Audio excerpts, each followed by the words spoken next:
Olá pessoal, muito prazer em conhecê-los, está na nossa hora aí. Meu nome é Bruno, a gente vai interagir aí por alguns minutos. Sejam bem-vindos ao nosso stand aqui do Objetivo, tá? Então, vamos lá. Eu vou fazer uma rápida apresentação. Tem uns minutinhos no final para a gente, de repente, bater um papo, vocês fazerem algumas perguntas, tá bom? Fica à vontade aí depois, tá? Qualquer coisa, se for muito urgente, levante a mão que a gente também resolve na hora, tá bom?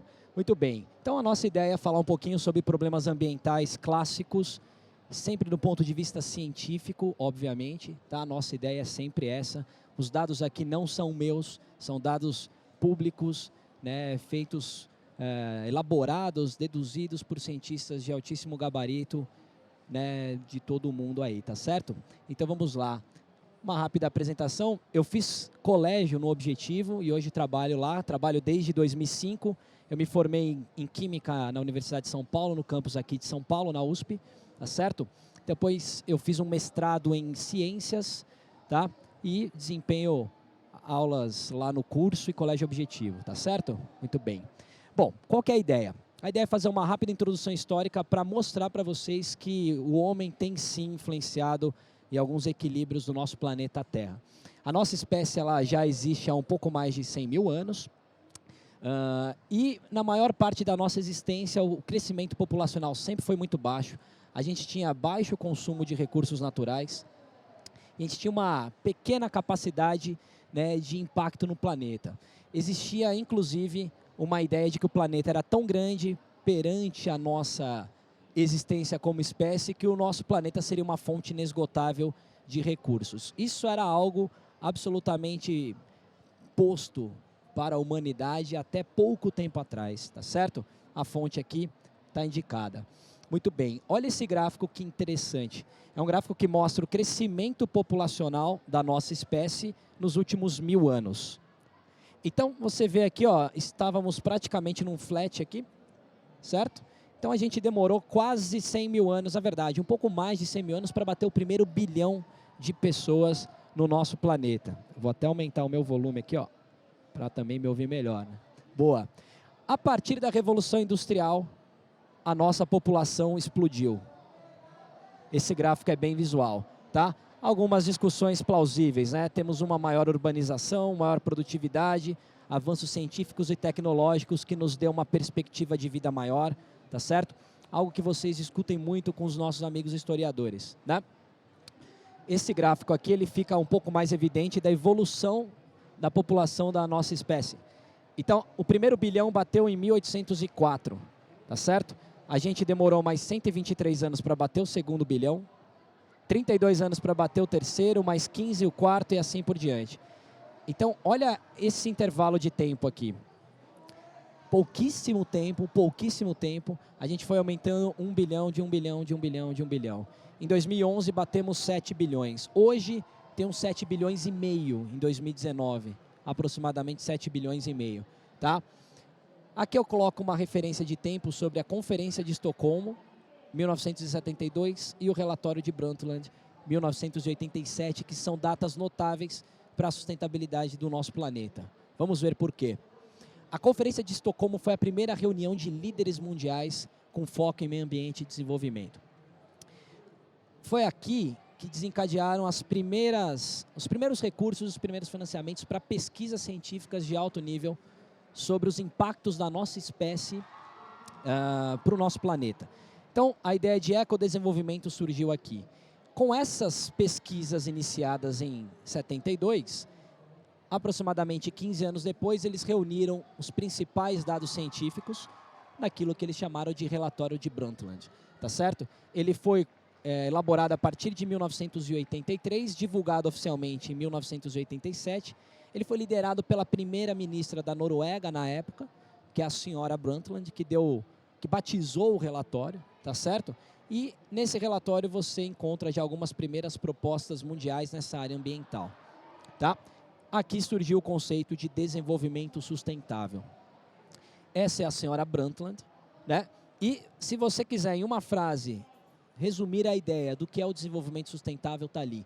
É prover o desenvolvimento econômico, cultural, social e educacional das gerações atuais, sem comprometer as gerações futuras. Então não é negar o nosso desenvolvimento, não é voltar para as cavernas, não é simplesmente fazer ativismos rasos, às vezes com ótima intenção, mas com pouco impacto real, tá certo? É prover exatamente o desenvolvimento humano em todas as áreas possíveis, com outras premissas, sem comprometer o nosso futuro, tá certo? Essa aqui é a capa, né, do relatório de Brundtland, que tinha aí, né, um título original como Nosso Futuro Comum. É um documento de domínio público, se você der um Google aí, você acha isso tranquilamente. É um negócio legal de você depois dar uma olhadinha, é interessante. Ele está em inglês, né, mas é interessante de você pesquisar, tá bom? Muito bem, entrando nos problemas ambientais de fato, não dá para falar tudo em 40 minutos, é óbvio, tá?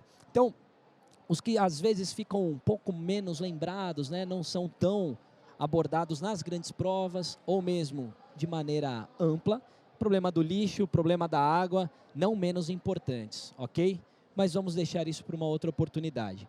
Eu vou falar basicamente de 3 grandes problemas ambientais que são problemas ainda de escala global, tá certo? Que são chuva ácida, o problema do ozônio estratosférico e o efeito estufa. Então, a ideia da chuva ácida, o mecanismo básico dela, você queima combustível fóssil, carvão mineral e derivados do petróleo. O que tem no carvão mineral e nos derivados do petróleo que pode ser um problema? O enxofre. O enxofre, ele é, de fato, uma impureza dessas fontes energéticas. Na hora que você queima carvão ou queima petróleo, você queima o enxofre junto. Os gases dessa queima vão para a atmosfera, reagem com a água da atmosfera e produzem ácido sulfúrico como principal agente ácido. Ácido nítrico também pode vir à tona, ácido sulfuroso, ácido nitroso, enfim, uma mistura de ácidos, né, de fato dissolvidos na água, e quando chove tudo isso vem, né, para o nosso contato direto. Tá? Então vários problemas, né, problemas de solo, problemas na hidrosfera, problemas urbanos também, como a deterioração de fachadas de prédio, né, monumentos, obras de arte, tudo isso pode ser afetado por causa dessa chuva. Tá certo? Esse aqui é o mapa mundi do auge da chuva ácida. Meio da década de 90, foi o auge da chuva ácida. Quanto mais verde, mais ácida a chuva e maior o problema naquela região. Então você tinha no meio da década de 90, no nordeste dos Estados Unidos, um problema seríssimo. Aqui, ó, nessa parte da Europa Ocidental, norte da Alemanha, Dinamarca, essa região muito industrializada, tá certo? Esses pontos em rosa eram locais que tinham problemas de chuva ácida localizados, em pequenas áreas. No Brasil, aqui, ó, Baixada Santista, região de Cubatão, e Baixada Fluminense, onde você tem uma indústria siderúrgica muito forte. Então, nesses locais, a chuva ácida foi um problema real. Tudo bem? Hoje, esse mapa está bem diferente. O problema da chuva ácida foi bem contornado até. Temos chuva ácida de forma muito clara ainda na Ásia, que nessa época ainda nem era tão grande o problema lá. Principalmente na China, tá certo? E aqui no sul da Índia você também ainda tem problemas reais e sérios com a chuva ácida, tá bom? Mas ele foi, a priori, contornado na sua grande escala. Como? Controlando a quantidade de enxofre que você tem nos combustíveis fósseis, principalmente nos derivados do petróleo. Se você pegar o óleo diesel, ele tem algo em torno, né, de 10 mil ppm de enxofre. 10 mil ppm você pode pensar que são 10 mil miligramas para cada litro de enxofre. 10 gramas de enxofre por litro. Se você retira esse enxofre antes dele ir para o caminhão, para o trator, para a termoelétrica, para ser utilizado, você emite menos gases ácidos para a atmosfera, certo?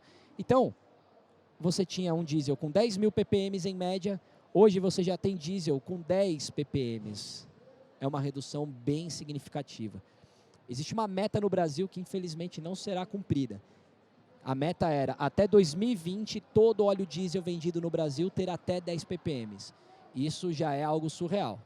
Mas, em alguns locais, por exemplo, no estado de São Paulo, esse óleo diesel ele já é vendido em postos de gasolina, né, ele já é produzido numa larga escala. Então, esse problema tem sido contornado. Beleza? Muito bem. Sobre o ozônio, turma, sobre o ozônio, tá? O ozônio, ele fica numa concentração maior nessa faixa da estratosfera, de 25 a 30 quilômetros de altitude em relação ao solo. Tá? Cuidado com a ideia de camada. As pessoas acham que é uma redoma, que é algo fixo, algo duro. Não. É uma faixa onde você tem uma concentração desse gás um pouco maior. O ozônio, ele é muito bom em absorver o ultravioleta, que é uma radiação ionizante e por isso quebra ligações químicas. Por isso que ele pode danificar estruturas importantes da nossa célula, como o nosso DNA, por exemplo. Tá certo? Muito bem. Como que se deu a problemática, né, do consumo do ozônio estratosférico? Começaram a usar os CFCs, que são clorofluorcarbonetos, em aerossóis, freezers, aparelhos de ar-condicionados, geladeiras. Por quê? Porque eles eram atóxicos, baixo custo de produção e quimicamente estáveis. Passou, pronto, né? Então, era algo tranquilo. Se você inalasse CFC, teria um problema para a sua saúde? Não. Aparentemente, era uma ótima solução para a indústria química. Mas, depois disso, começaram a perceber impactos que ele podia gerar, principalmente na estratosfera. Esse senhor é um mexicano, professor Mário Molina. Em 1974, ele percebeu que isso ia dar problema. Tá?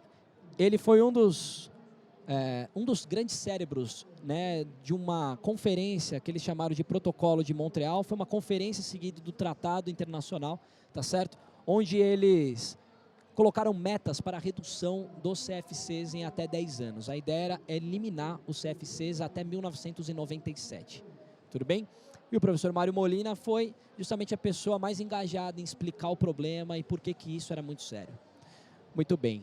Em 95, ele foi agraciado com o Prêmio Nobel da Química, justamente por ter elucidado o mecanismo de consumo do ozônio estratosférico a partir dos CFCs. Foi, né, premiado aí de forma muito justa. Tudo bem? Então, rapidamente, né, sobre o UV, eu já adiantei, ele é ionizante, estruturas moleculares podem ser danificadas, uma maior probabilidade de você desenvolver problemas por causa disso. Problemas de saúde, claro. Tudo bem ou não? Olha que interessante esse gráfico. Aqui você pode até olhar só para a linha azul, ó, porque é o total do uso de CFCs. Olha aqui embaixo na escala de tempo. Era até aqui, ó, 1997, 98. Então, o crescimento dos CFCs foi percebido até essa época, se estabilizou, começaram a reduzir e provavelmente na época perceberam que não ia dar muito problema se continuasse usando. Então, ele voltou a crescer. Curiosamente, aqui, ó, no auge, 1999, houve uma nova conferência, um novo reencontro de líderes, um novo reencontro de cientistas, e aí fizeram um novo acordo. E aí sim, o uso dos CFCs, né, realmente foi reduzido. A partir aqui de 2006, praticamente, ninguém mais usava os CFCs que poderiam dar problema. Tá? Então, podemos dizer que o auge do problema do ozônio foi ali por volta de 2006. Tudo bem ou não? Olha só essas figuras aqui. Essa figura é a principal. Quanto mais escuro, menos ozônio estratosférico. Tá? Quanto mais claro, mais ozônio estratosférico. Então, principalmente na região dos polos, a gente teve uma redução em mais de 5 vezes do ozônio estratosférico. Tá? Isso aqui é dinâmico, porque a atmosfera é fluida. Então, isso daqui não é algo estático. Isso daqui se expande, isso aqui se contrai, isso daqui se modifica levemente. Mas, de fato, o maior dos problemas ficou nos polos. E aí tem a ver com o campo magnético da Terra, algo que também não dá para entrar com muito detalhe agora. Mas são reações radicalares e o fato do campo magnético da Terra entrar e sair justamente perto dos polos fez com que as partículas dos CFCs fossem direcionadas para essa região e aí você tem uma ação maior também nessa região do mundo. Tudo bem? Aqui, ó, essa parte mais avermelhada é a alta concentração de ozônio. Essa parte mais azulada, baixa concentração de ozônio. Então, reduziu bastante. Isso aqui é uma unidade arbitrária aí, né, do ozônio, tá certo? Muito bem. E falando do principal problema ambiental, né, o mais sério, o mais difícil, inclusive, de ser resolvido, que é o efeito estufa. Então, vamos entender o que seria isso. A nossa atmosfera tem gases estufa de forma natural. Se não houvesse homem, se não existisse a nossa espécie, teríamos efeito estufa no planeta. Sim, com água e CO2 principalmente. Esse efeito estufa ele é absolutamente essencial para a manutenção da nossa vida. Por quê? Porque se a gente não tivesse os gases estufa, teríamos uma temperatura média no planeta na faixa de menos 18 graus Celsius. A temperatura média do planeta seria menos 18, tá certo? Nos últimos 10 mil anos, a temperatura da Terra permaneceu constante na faixa dos 15 graus Celsius. Olha o efeito estufa como é preponderante. Olha essa discrepância, é muito grande. Tanto a água quanto o CO2 conseguem reter infravermelho. E o infravermelho é o que esquenta basicamente as coisas. Quando você vai ao sol e sente, né, aquela luz solar bater em você, você fala, nossa, está quente. Você sente os efeitos do infravermelho. As outras ondas são imperceptíveis para nós. Tudo bem? Tá. E daí? E daí que a gente maximiza o efeito estufa aumentando a concentração de CO2 na atmosfera. É simples, é muito simples. A principal causa está aqui, ó, queima dos combustíveis fósseis. Já vou te mostrar por quê, mas isso é disparadamente a principal causa do aumento de concentração de CO2 na atmosfera. Queimadas e desmatamento a longo prazo geram um impacto não desprezível. Ilhas de calor das grandes cidades como São Paulo, Rio de Janeiro, Nova York, também contribuem, mas contribuem bem pouco. Onde que está o maior dos problemas? Sem dúvida alguma na matriz energética, na queima dos combustíveis fósseis. Aqui é onde você consegue uma ação muito mais efetiva caso você mude isso. Vamos entender as consequências e tudo que segue a partir disso. Esse gráfico, ele começa a te mostrar que o homem de fato influencia nisso. Temos um gráfico de aproximadamente 1000 anos para cá, certo ou não? Aqui é concentração do CO2 no eixo Y em função do tempo. Perceba que a concentração de CO2 praticamente ficou constante na faixa dos 280 ppm, certo? Aqui, ó, temos o advento da Revolução Industrial. A primeira, a base de carvão, a segunda, a base de petróleo. Combustíveis fósseis ambos, certo ou não? Começamos a queimar combustíveis fósseis e a concentração de CO2 começou a subir. Essas linhas coloridas são projeções feitas pelo IPCC, que é um conglomerado de cientistas de todo o mundo. Você tem mais de 3.000 chefes de laboratório do mundo todo, de todas as áreas possíveis, estatística, química, física, meteorologia, tudo que você possa imaginar, trocando dados, coletando dados, conferindo o que cada um fez. Então é o maior movimento científico da história da nossa humanidade, é o IPCC. Isso daqui são projeções, a vermelha, a mais pessimista, essa violetinha aqui, ó, a mais otimista. Tá certo? Então, se projeta para 2100 uma faixa de concentração de CO2 nessa escala aqui. Muito discrepante do que sempre tivemos, tá vendo ou não? Tá, se você não acredita ainda que o homem é o responsável por isso, dá uma olhada nesse gráfico. Esse gráfico, ele te mostra de 500 mil anos para cá aproximadamente. Para você não achar que eu manipulei dados, ó, tá tudo em espanhol aqui, ó. Da onde eu tirei esse gráfico? Do site do IPCC em espanhol. Tem até uma versão em espanhol. Tá? Muito bem. Olha o gráfico azul, concentração do CO2. O gráfico vermelho, temperatura. Aumentou a concentração de CO2, aumenta a temperatura. Diminuiu a concentração de CO2, diminui a temperatura. Esses vales aqui, ó, você teve as eras glaciais do planeta Terra.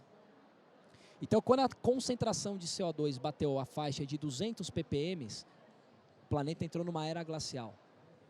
E, interessantemente, nos últimos 700 mil anos, a gente tem dados de até 700 mil anos, a concentração de CO2 não passou dos 300 ppm. Ó. Aqui, ó, nos últimos 250 mil anos, não passou de 280 ppm. Olha, hoje, o valor que está. Eu fui ver semana passada para trazer esse dado atualizado para você. Concentração média de CO2 na atmosfera está na faixa dos 431 ppm. Nos últimos 700 mil anos não passou de 300. Hoje temos 431. Olha a correlação dos gráficos. Aumenta CO2, esquenta o planeta. Diminui CO2, esfria o planeta. Por causa justamente da retenção do infravermelho. Ok esse gráfico? Interessante, né? Vamos lá, algumas consequências. E a ideia não é ser nem um pouco alarmista, nada de alarmismo. Isso aqui são projeções de modelos matemáticos, um cenário otimista e pessimista. Como isso aqui depende da nossa atitude atual, os caras trabalham com uma faixa de projeção. E aqui que quem não acredita no efeito do homem tenta criticar. Ah, mas vocês nem sabem o que vai acontecer. É verdade, porque depende da ação humana atual. Se a gente não ligar para isso, tendemos à projeção pessimista. Se a gente realmente começar a ter boas atitudes sustentáveis, tendemos à projeção otimista, entendeu? Aqui você tem um gráfico do aumento médio do nível do mar. Esse aumento, aqui ó, 1 metro no total, dessa escala, né, do eixo Y, é um aumento vertical. Não é o quanto que a água avança na praia. Um aumento vertical. No melhor dos cenários, você vai ter algo aqui na faixa ali dos 15 centímetros. Tem cidade que tem uma altitude média abaixo disso. E sabe onde você tem o maior dos problemas, né? Na Ásia. Você tem mais de 1 bilhão de pessoas que vivem abaixo dos 15 centímetros de altitude. Essa pessoa não vai conseguir morar lá com a água no tornozelo. Concorda comigo ou não? Isso é muito sério. E ó que isso aqui é a projeção otimista, hein? Otimista. Essa daqui é muito interessante. Porque o problema, ele foi minimizado ao longo dos 250 anos, nos últimos 250 anos, de que maneira? A gente jogava CO2 na atmosfera, certo ou não? A gente tem muita água no planeta. A água do planeta foi absorvendo esse CO2, reage quimicamente com o CO2 e forma bicarbonato e íons H+, forma ácido carbônico, se você preferir. Então a gente tem um monte de CO2 armazenado no mar. Qual o problema? O planeta está com um leve aquecimento, por enquanto ainda. Sim ou não? Só que quanto mais quente a atmosfera, mais quente fica o mar. E quanto mais quente fica o mar, menos CO2 o mar consegue reter. Então já estamos no momento onde o mar, que absorveu 250 anos de emissões de CO2, está devolvendo esse CO2 para a atmosfera. Quanto mais CO2, mais quente a atmosfera. Quanto mais quente a atmosfera, mais quente o mar. Quanto mais quente o mar, menos CO2 ele retém, mais CO2 vai para a atmosfera. Olha que ciclo terrível que nós temos que resolver, hein? E isso daqui, ó, é lado B, né, do problema. É algo que não é explícito, não é muito fácil de perceber, mas que a ciência explica pra gente. Tem mais. A gente tem agora uma intensidade dos furacões muito acima da média do que a gente sempre teve. Setembro de 2017, tem uma foto de satélite que eu te convido a procurar na internet, que é uma foto chocante e inédita na humanidade. Setembro de 2017, no Atlântico Norte, mais ou menos por aqui, um satélite pegou uma foto de 4 furacões, um atrás do outro, todos em direção à Flórida, Golfo do México. Desses 4 furacões, 3 eram de categoria 5, que é a máxima, um era de categoria 4. Até os anos 2000, alguém sabe dizer qual era a frequência de furacões de categoria 5? 1 a cada 7 anos. Na mesma foto, aqui ó, você tinha 5. Quanto mais quente o planeta, mais água evapora. E quanto mais água evapora, mais forte fica o furacão. É muito sério isso. 3 na sequência, certo? Você mudando um pouquinho a temperatura de alguns ecossistemas, você desequilibra demais o equilíbrio do bioma, principalmente de animais pequenos como os insetos. Às vezes, com meio grau a mais de temperatura média, você prevalece uma espécie em relação a outra de forma muito brusca. Então, recentemente no Brasil, não teve que vacinar todo mundo de novo? Febre amarela, o problema da dengue só aumenta. Isso pode, por enquanto a gente ainda está na hipótese, mas isso pode ser uma consequência disso. Mais recentemente, os grandes infectologistas do mundo têm apontado para um outro problema. A gente, como humanidade, sabe tratar bem, por exemplo, problemas patogênicos de bactérias. Se uma bactéria te contamina, você toma antibiótico e você resolve o problema. Os fungos, por causa dessa maior umidade, têm desequilibrado os ecossistemas a favor deles. O fungo gosta de umidade. E cada vez mais se identifica fungos patogênicos. Então, é possível que nos próximos anos algumas epidemias de fungos patogênicos aconteçam. E sabe qual é o problema? Somos muito ruins ainda em tratar fungos patogênicos dentro do nosso corpo. Antibiótico, a gente conhece bem. Medicamento para combater fungo no nosso corpo, a gente não conhece quase nada. Então, se isso começar a vir à tona, teremos chances de perceber catástrofes do ponto de vista da saúde, como a humanidade já presenciou, como a peste bubônica, né, gripe aviária de tempos atrás, gripe espanhola, onde milhões de pessoas morreram por causa dessas infecções. Isso, infelizmente, pode acontecer nos próximos anos. Isso é alarmismo? Não. Isso tudo é ciência. Ciência de alto nível. E se você pesquisar, você vai encontrar tudo isso que eu te falei. Certo? É pesado, mas é a realidade. Bom, como o nosso tema tem tudo a ver com as grandes provas e muitos de vocês se preocupam com isso, isso é tema das grandes provas, sempre será, sempre será. Ó, é um tema complexo e transversal, ou seja, envolve química, biologia, geografia, história, falamos de revolução industrial, falamos de localidades do planeta, pô, é um negócio extremamente amplo, né? Requer uma análise crítica dos dados e das suas variáveis. Então isso deve ser, né, transposto para o cidadão, na medida do possível. E ainda é uma informação extremamente restrita. Eu aposto com você que menos de 1% da população mundial tem noção real disso. Isso é muito pouco, né? Exige atitude na hora que você faz escolhas, na hora que você consome algo ou não, até para você saber entender o possível impacto que você pode gerar ou não. Né? Quanto mais consciente e mais instruído você é, né, talvez mais ativo nesse sentido você fica. Tá? Muito bem. Isso também é contexto para perguntas genéricas de várias provas. Né? Por exemplo, aqui ó, você pode ter tema de redação envolvendo a sua atitude como cidadão, como ser humano. Certo? Então, vá atrás desse tipo de informação, porque ele é realmente relevante. Hoje isso aqui é premissa para um cidadão do século XXI. A maioria da plateia aqui é moçada, é galera nova. Você ainda deve entrar no mercado de trabalho, você vai construir sua vida, né? E você vai viver muitos anos ainda em função da sua idade. Então, tudo isso realmente te atinge, né? Você, às vezes, como um ponto de propagação de boa informação, pode contribuir bastante com isso. Tudo bem? Muito bem. É um requisito para um cidadão do século XXI. Né? Acho que isso é meio óbvio e, infelizmente, ainda pouco divulgado. Né? A Terra está aqui, ó, ela é uma só, né? Somos todos vizinhos, já passamos dos 7 bilhões, tá certo?